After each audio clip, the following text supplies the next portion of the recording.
After an 18-hour hospital shift, I came home and my key didn't work. My stepmother said, "Pay us $26K and we'll let you in. Your sister needs a vacation." I just nodded and said, "Understood." Then I walked away. The next morning, she found a letter at the door and started screaming so loud the neighbors came outside. There's a certain kind of tired that doesn't come from lack of sleep. It sits in your bones, behind your eyes, in that hollow part of your chest where joy is supposed to live. That's the kind of tired I was when I got home. I'd been on shift for 18 hours straight, not just filling charts or monitoring vitals. I'd cracked a rib doing chest compressions on a teenager whose parents were still in the waiting room. I'd pronounced 3 people dead. I'd brought 2 back. I had dried blood on my sleeves and the stench of antiseptic buried in my skin. What I needed, was a shower, a quiet meal, and maybe 4 hours of sleep before I had to be back at the hospital in the morning. That was it. That was my whole wish list. So when I pulled into the driveway and my key didn't fit, my brain couldn't even process it at first. I turned it again, jiggled it, stared at it like it might apologize. Then the door opened. My stepmother stood there in yoga pants and a wine-stained tank top, holding her phone in one hand and an attitude in the other. "Oh," she said, like she'd forgotten I existed. "You're back early." Behind her, my stepsister lounged on the couch in my hoodie, scrolling TikTok like she owned the place. Her boyfriend, who hadn't worked a single day since moving in, was halfway through a bag of chips I bought. "The key doesn't work," I said. "Right," she replied. "We changed the locks. Rent's gone up. You want to stay here? It's $26,000. Back rent. Plus utilities. Your sister needs a vacation, and frankly, you're a doctor. You can afford it." She said it like she was doing me a favor. I stood there, holding my duffel bag, shoes sticking to the welcome mat. I didn't say anything for a moment, just looked at her. Really looked. The woman my father married while I was still learning to shave. The one who told me to call her Lisa, because stepmom sounded too formal, but who never once treated me like family. "Did Dad approve this?" I asked. She smirked. "Your father's overseas. This is my house when he's gone. I make the rules." I looked past her into the living room. My old textbooks were stacked on the floor, still in the same spot I left them. My name was still on some of the utility bills. I paid them last month. "Understood," I said. I nodded once, turned, and walked back to my car. I didn't slam the door, didn't yell, just drove off into the night, the ache in my chest sharper than any shift I'd pulled. I slept in the call room at the hospital, on a plastic mattress, wrapped in a scratchy blanket that smelled like disinfectant. And while I slept, fitfully, shallowly, they celebrated. Probably toasted with boxed wine to their genius idea of extorting me. Maybe my sister posted about it online, a TikTok with some petty caption about how freeloaders don't get free rides forever. What they didn't know was that I'd been waiting for this moment for years. The next morning, while they were still asleep, probably nursing hangovers and delusions, I drove back. Knocked once, then laid the envelope right in the center of the doormat, where she'd be sure to see it. Then I parked down the street and waited. 15 minutes later, right on schedule, because she always checked the front step around 9:30 a.m., like clockwork, the front door creaked open. Lisa emerged in fuzzy slippers, holding a mug that said "Number 1 Mom" in peeling glitter. She bent down, picked up the envelope, opened it, and screamed. Not a sharp gasp, not a cry of surprise, a full-throated, soul-shaking, someone has died scream. Lights flicked on in the house across the street. A dog started barking. Curtains moved. The neighbors came outside. From the safety of my car, I watched her face contort. Rage, panic, confusion, like someone had just told her the world was ending. She called for her daughter. My stepsister stumbled out, squinting in the sunlight, took one look at the paper and started shouting. I didn't move, didn't smile, didn't flinch. I just waited. Because this was only the beginning. I used to think of that house as safe. When I was a kid, it was the place I ran to after soccer practice, after school, after heartbreaks and scraped knees. The fridge always had orange Gatorade. My dad always smelled faintly of soap and hospital-grade sanitizer. He'd come home late but still managed to sit beside me while I did homework, nodding off with a medical journal in his lap. My mom kept the house warm, literally and figuratively. She liked throw blankets, cinnamon candles, and hugging too long. Then she died. I was 12 when the car accident happened. One minute she was picking up party favors for my birthday, the next she was gone. My dad didn't cry at the funeral. He held it together for me. But I remember how tightly he gripped my shoulder in the pew. Like if he let go, we'd both collapse. For a while, it was just us. Two people floating in the same lifeboat, doing our best not to rock it. Then came Lisa. I was 15 when they got married. She had a daughter, Kayla, who was my age, but we couldn't have been more different. Kayla was the kind of girl who called adults by their first names and thought it made her mature. She blasted music in the kitchen, rolled her eyes constantly, and had a new phone every 6 months. I was the quiet one, the studious one, the weird one, according to her. Dad got deployed the same year, some long-term contract overseas through a military medical program, said it was temporary, said he'd be back before I knew it, said Lisa would hold down the fort. Lisa didn't hold down anything. She just took over. Overnight, everything changed. The throw blankets disappeared. The cinnamon candles were replaced by sterile lavender plug-ins. The framed photo of my mom vanished from the hallway. No one talked about it. I remember asking once if I could keep it in my room. Lisa looked at me like I'd asked to hang roadkill on the wall.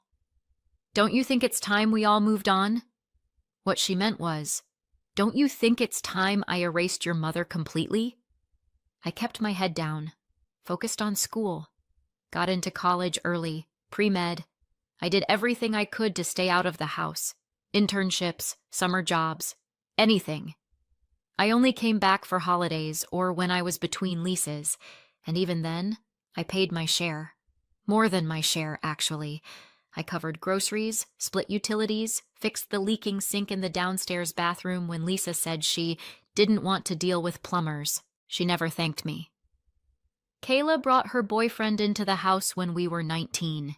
He was older, tattooed, unemployed, and according to Lisa, misunderstood. He practically moved in, ate our food, streamed video games at full volume, never paid a cent. "He's family," Lisa said. Funny how I was never referred to that way. By the time I graduated med school, I was done hoping they'd ever treat me fairly. But I still paid bills, still helped out. I didn't want drama. I didn't want confrontation. I wanted peace, and I thought maybe if I was generous enough, quiet enough, they'd leave me alone. They didn't. The moment I started earning a real salary, it was like someone flipped a switch. Suddenly, every dinner conversation became about money. Lisa would drop passive-aggressive comments about how expensive it is to raise boys and how I'd lived here for free for so long. Then it got less passive, more aggressive. She started asking if I'd consider contributing a little more, even though I was already paying more than anyone else. She mentioned how Kayla had never gotten a proper vacation and deserved a break. Then, one night, while I was microwaving leftovers I bought myself, she flat out asked me to back pay rent. For all the years I'd lived under her roof. Kayla chimed in from the couch. "It's only fair. You're a doctor now." I didn't respond, just stood there, staring at the lasagna slowly rotating in the microwave, thinking about how surreal it was to be financially mugged in your own kitchen. A few days later, the locks were changed. And that's when I gave them the letter. It wasn't angry. It wasn't emotional. It was just business. A clean, formal eviction notice. stapled to a copy of the property deed with my name on it. What they didn't know, what they never asked, was that the house had been legally transferred to me when I turned 21. My dad bought it before he married Lisa. It was his outright, and he gifted it to me in a trust, quietly, without a word to her. "Just in case," he'd said. "I want you to be protected, no matter what." I never bragged about it, never used it as leverage. I kept paying bills, kept playing nice, thinking maybe one day they'd treat me like family. Instead, they changed the locks and demanded $26,000. So I gave them 30 days to leave. They didn't take it well. The moment Lisa saw the letter, her scream echoed down the entire street. Kayla came running, snatched the papers out of her hand, and shouted something I couldn't hear from the car. But judging by the look on her face, it wasn't thank you. They didn't believe it. "We're going to call a lawyer," I heard her say later in a voicemail. "This is fake. You had this forged. You think you're clever, but you're not." Then came the texts. "How could you do this to us?" "This is betrayal. After everything we gave you. Your father will hear about this." I didn't reply, because that house was never theirs. They just never thought the day would come when I'd stop pretending. In the meantime, I crashed with a friend from med school, Jordan, the kind of guy who always has protein powder in the blender and never asks too many questions. I told him the basics: family trouble, temporary situation. He offered me the spare room, handed me a blanket, and said, "Cool, just don't steal my socks." The calls didn't stop. Lisa, Kayla, even the boyfriend, all of them taking turns on the guilt carousel. "You're really going to kick out your own family? We took care of you when no one else did. After everything we gave you." Which was funny because I racked my brain and couldn't remember a single time Lisa ever gave me something that didn't come with strings attached, side-eye, or a backhanded comment. Unless you count anxiety, that she gave freely. I ignored the calls. I let the texts pile up. I figured they'd rage for a few days and then go silent. Wrong. Lisa switched tactics. She went online. A vague Facebook post appeared 2 days later. "It's a sad day when someone you raise turns their back on you. Some people forget who fed them all these years." Subtle. Real Pulitzer stuff. Within hours, her high school friends were in the comments with prayer hands and wine emojis. Kayla joined in with a TikTok that said, "POV, your brother evicts you because you asked him to pay rent for once in his life." She added a sad face and a trending audio clip for extra flavor. I got texts from extended relatives I hadn't heard from in years. "Is everything okay with Lisa? She says you're being aggressive." "She mentioned lawyers? What's going on?" I didn't reply to those either. Instead, I sent my lawyer a folder. Copy of the trust deed transfer eviction notice, screenshots of Lisa's Facebook post, and Kayla's TikTok. Then I opened a new folder labeled Proof and started saving everything. They were spiraling, and I was documenting it all. 4 days after the letter, Lisa called again. This time I picked up. "So, you're really doing this," she said, skipping hello. "I am. You'll regret it. This house was a gift to this family. It was a gift to me. Literally. Check the deed."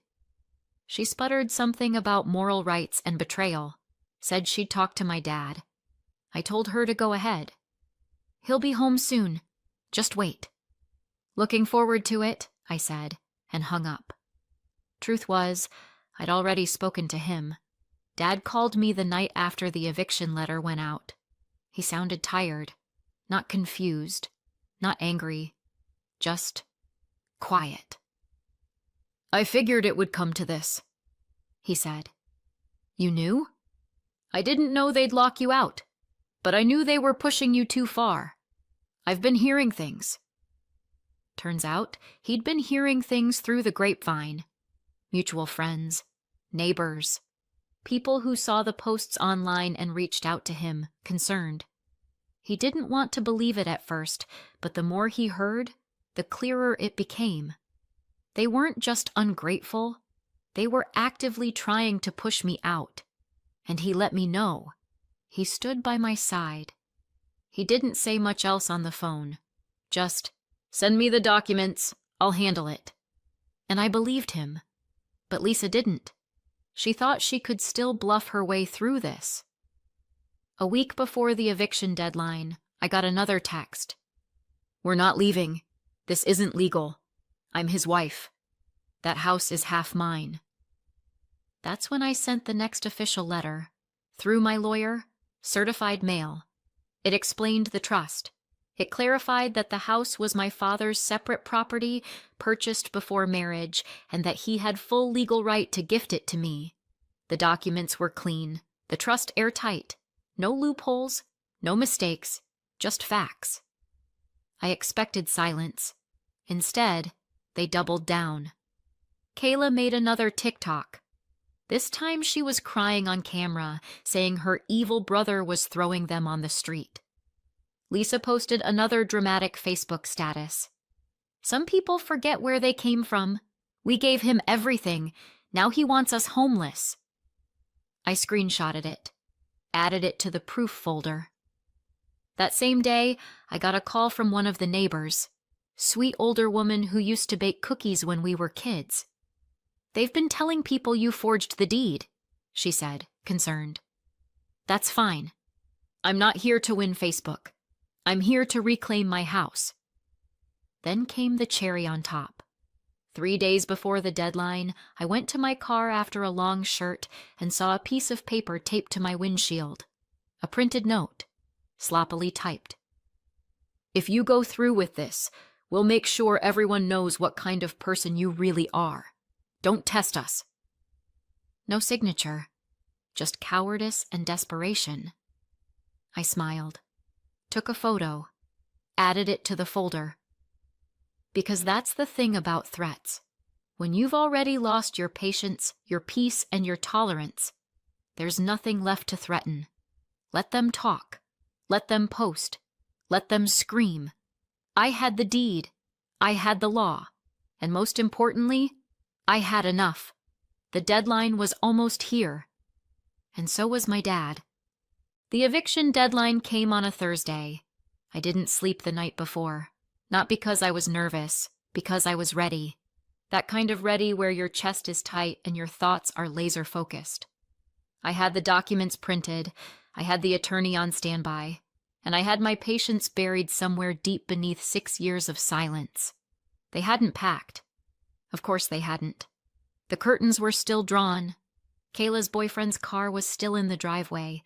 Someone had left a pizza box on the porch like that was going to scare me off. At exactly 10:00 a.m., I arrived. Not in scrubs, not straight from a shift. I took the day off, wore a button-down shirt, even combed my hair. If they were going to see me as the villain, I might as well look put together while doing it. I knocked once. Lisa answered. No makeup, arms crossed. She didn't look surprised to see me, just smug. We're not leaving. Then this will be the last time I ask nicely. You think you can bully your way into your father's house? I held up a copy of the deed. This isn't his house. It's mine. You have 30 minutes. She laughed. Actually, laughed. You really think you can kick out your own family? Already did. The papers were filed weeks ago. You've ignored every deadline. Kayla came to the door next, eyes puffy like she hadn't slept, or maybe had just finished her third meltdown of the morning. This is illegal. You're throwing us into the street.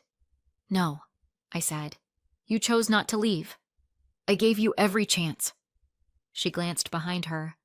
We called Dad. He's on his way. Good. I hope he makes it before the sheriff does. And right on cue, a car pulled up to the curb. My dad stepped out, tan, slower than I remembered, but his presence was still commanding. Military background never quite leaves a man, even when he's in a cardigan. He walked up the path and looked at me first, not Lisa. Not Kayla. Me. Do you have a minute? We stepped aside, just far enough that the others couldn't hear. I read everything, he said. Every document, every message you forwarded. I'm sorry it got to this. I should have come home sooner. It's handled. Mostly. He nodded, then handed me an envelope. What's this? Divorce papers. I filed them overseas. This is just the notarized confirmation. I stared at the envelope, then back at him. She never cared about this family, he said. She cared about control, about appearances, about bleeding you dry. I saw it too late, but I see it now. I didn't say anything. I didn't need to. Then he added, quieter, almost sheepish. I met someone. Overseas. She's kind. Gentle. She reminds me of your mom in ways that make me feel like myself again. I blinked hard. I'm not replacing her, he added quickly. But I think I deserve happiness too. You do. We turned back toward the house. Lisa and Kayla were now on the porch, watching us like hawks circling over their last defense. My father walked up first. Calm. Even. I know everything, he said. Lisa blinked. Everything what? The lies. The posts. The threats. The way you treated my son. I have nothing left to say to you. Kayla opened her mouth, probably to unleash something dramatic, but he cut her off. This isn't your house. It never was. Pack your things. Now. Lisa grabbed his arm. You're just going to throw us away? After all these years? He shook her off gently. You threw yourself away. Kayla turned to me, desperate. You can't just... I can. And I did. I didn't raise my voice. I didn't flinch. I just stood there while two people who once laughed at my exhaustion and called it weakness suddenly realized I wasn't tired anymore. I was done. They tried to stall, tried to protest, said they needed more time, that it was unfair, that I'd ruined everything. But in the end, they packed. Lisa went first, shoving things into garbage bags, muttering about lawyers and revenge. Kayla stormed around the house for hours, slamming cabinets and crying into phone calls that never seemed to go her way. By sunset, the house was quiet. By midnight, it was mine again. I walked from room to room, barefoot, every light on. Not because I needed to see, but because I could. Because for the first time in years, the space didn't feel like a trap. It felt like a home. No tension in the walls, no fake smiles at the dinner table, no guilt for existing. Just quiet. Just peace. I brewed coffee at 2 a.m. because no one could complain about the noise. I stood on the porch with a blanket around my shoulders and watched the street Lisa used to claim as her kingdom. It looked smaller now, less threatening, like something I'd finally outgrown, and when I turned around, I didn't see the ghosts of old arguments or half-swallowed rage. I saw possibility, clean floors, empty walls, space to breathe. My house, my rules, my peace. It's been 6 months. Kayla moved in with her boyfriend's parents. That didn't last long. From what I hear, they kicked them both out after a few weeks.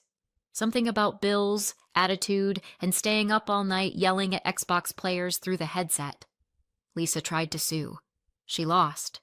Then she tried to guilt-trip my dad. That didn't work either. He's living overseas full-time now. Happier, healthier, with someone who actually respects him. He told me last month he hasn't felt this peaceful in decades. As for me, I still work long shifts.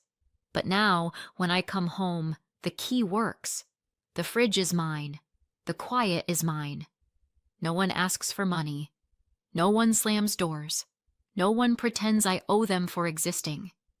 Some nights I catch myself waiting for the next demand, like I'm still wired to expect it. But it never comes. They're gone.